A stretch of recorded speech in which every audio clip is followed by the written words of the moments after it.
like fine china in the dollar store. And you got me out here running around with you, and you're not even getting paid what you are worth. 0, 1. Let's get started.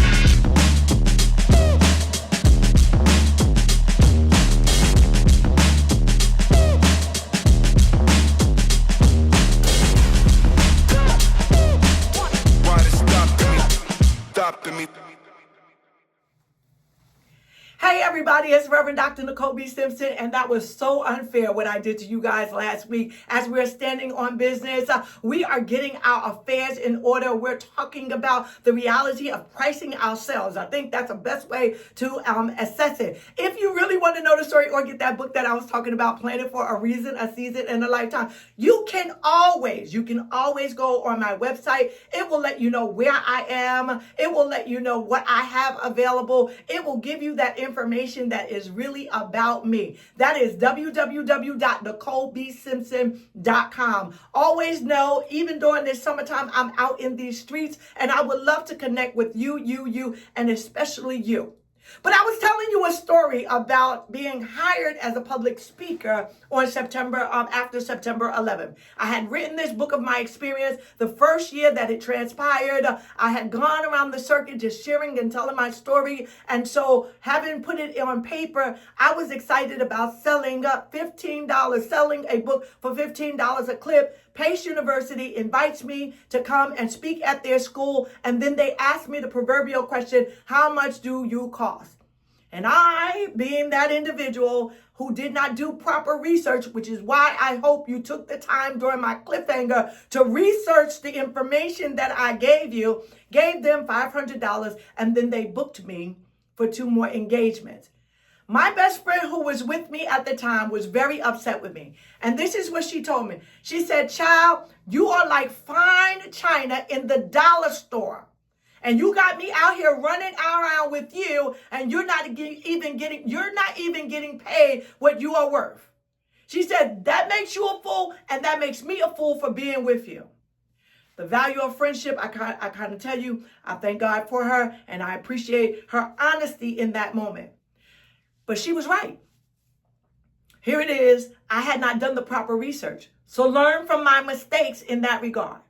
What did I do thereafter? I began to evaluate public speakers. I wanted to know what it is that they could earn. Not only so I could have something to aspire to, but also how to cultivate this so that I can continue to increase my revenue over time. Just speaking.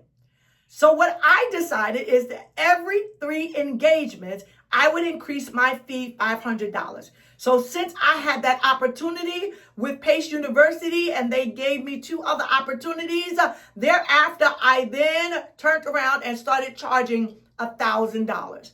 And I incrementally went up over time. Why am I telling you this? You may feel like you're starting off low, but you do have to build up credibility in the space in which you want to operate in.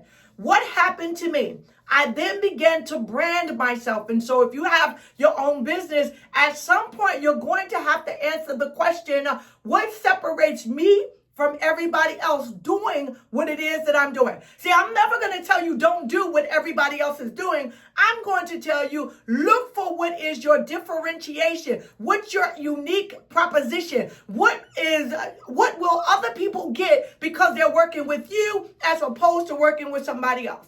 And how will you value those that are in engagement with you? And so there's a few things that I did as a public speaker. I'm now an author, and I switched quickly to a public speaker and channeled all of my energy in that space. And you might ask why. I will give you basic math in that regard. When I first started off, I was trying to get $15 from a whole bunch of people to accumulate a standard of living in that space so that it would be worthy and worthwhile. When I realized I only needed to go for one person, a decision maker, to bring me in, I was still going to get $15 if I was in the front of the room. So what's my unique proposition? I then began to brand myself. And you're going to have to look at what makes me different from everyone else. And you're going to have to build from that.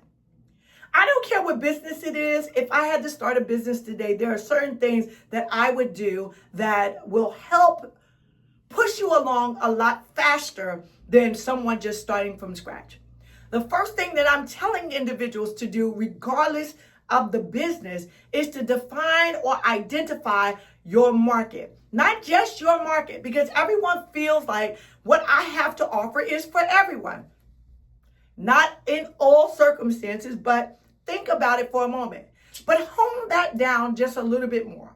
And once you hone that down, perhaps to women between ages 30 and 45 or 30 and 50, or, single mothers or single fathers, or you bring it down to the family dynamic with just one child or 3 children. However it is that you bring your business down, I then want you to think about a further niche, a specific core group of individuals. I'll give you 2 examples in my own business. My practice now, I deal with primarily, I want to say everybody wants to deal with everybody, but no, my specialty is individuals that have a W-2 income and they have 1099 income, meaning they have their own business. So that can be an individual person who is working for someone and then has their side hustle. It can be a husband and wife, but primarily they have W-2 income and they have 1099 income or independent contracting income. That's my sweet spot. I can do some good stuff with helping people accumulate wealth in that area. That's a niche market. Another niche market, and this one I kind of stumbled into, it's not ownership for me, but I'm just telling you so that you can think creatively and outside of the box. Having had engagement with several clients who had children with special needs, that is a niche market. The needs of a special age, a special needs child are unique and distinctive, and it goes beyond the variables of comprehensive financial planning. You may have to take into consideration guardianship. You may have to take into consideration how it is that you are leaving your resources, special needs trust, things of that nature, based off of where it is that you're standing. It requires what will happen to my children if something were to happen to me. That takes significant, unique planning. And so it's a niche market in my field or course of business. I want you to think about what it is you're bringing to the table and how can you begin to cultivate or develop a niche market, knowing that this is where it is that you want to be known for in your business. The second thing that you want to do, because that is very important, is you want to find out what your value is as you do that, and you want to begin to build credibility. I stumbled into being a voice that deals with someone who recovers from trauma, but you can be intentional about how it is that you are going to navigate in that space. And yes, I think I'm kind of liking these cliffhangers, so I'll tell you what that looks like the next time you and I are together. Don't forget to subscribe, share, tell somebody about it. Thank you for allowing us to get as far as we have gotten thus far. We have so much further to go as we're minding our business and standing on that same business. So this is how we're going to do it this summer together. Don't forget to check me out. I'm in these streets. I would love to see you, and I would especially love to see you. 0 1